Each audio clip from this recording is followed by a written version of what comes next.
Odpreti se za Božja presenečenja in se ne zapreti pred znameni časov. To je poudarek današnje homilije papeža Frančiška med jutranjo svetomašo v kapeli doma svete Marte. Med le-to je vernike spodbudil, naj se ne oprijemajo lastnih idej, ampak naj hodijo z Gospodom in tako najdejo vedno nove stvari.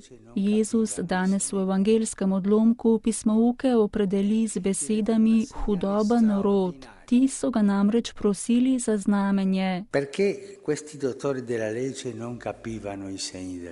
Kajti ti pismouki niso razumeli znamen časov in so zahtevali posebno znamenje, katerega jim je Jezus kasneje tudi dal. A zakaj niso razumeli? Najprej zato, ker so bili zaprti. Zaprti so bili v svoje sisteme. Postavo so uredili odlično, bila je mojstrovina. Vsi Judje so vedeli, kaj se sme delati, kaj se ne sme delati, do kje se lahko gre. Vse je bilo urejeno in v tem so bili varni. Stvari, ki jih je delal Jezus, so bile zanje čudne. Naprimer, da se je družil z grešniki ali jedel s cestninarji. To jim ni bilo všeč, zdelo se jim je nevarno. V nevarnosti je bil nauk in sicer nauk postave, ki so ga oni kot teologi izdelovali skozi stoletja. Papež Frančišek je pojasnil, da so to sicer delali iz ljubezni, da bi bili zvesti Bogu, a težava je bila, da so bili zaprti. Preprosto so pozabili zgodovino, pozabili so, da je Bog postave tudi Bog presenečen.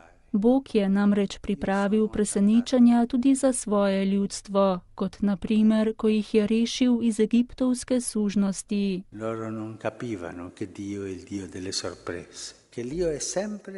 Niso razumeli, da je Bog presenečen, da je Bog vedno nov, nikoli ne zataji samega sebe, nikoli ne reče, da je bilo nekaj, kar je dejal, napačno, nikoli, pa vendar nas vedno znova preseneti.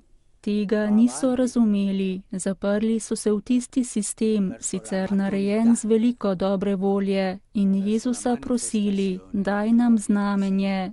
Niso razumeli mnogih znamen, ki jih je delal Jezus in ki so razkrivali, da je čas dozorel. To je zaprtost, je poudaril papež Frančišek. Obenem so tudi pozabili, da so ljudstvo na poti. Na poti. In kadar se hodi, kadar je nekdo na poti, vedno najde nove stvari, stvari, ki jih ne pozna. Pot namreč ni absolutna sama v sebi, je pot naproti dokončnemu Gospodovemu razodetju. Življenje je pot naproti polnosti Jezusa Kristusa ob njegovem drugem prihodu. Temu rodu, ki torej išče znamenje, ne bo dano nobeno, razen Jonovega znamenja. Le to je znamenje vstajenja, slave, tiste eshatologije, naproti kateri smo namenjeni.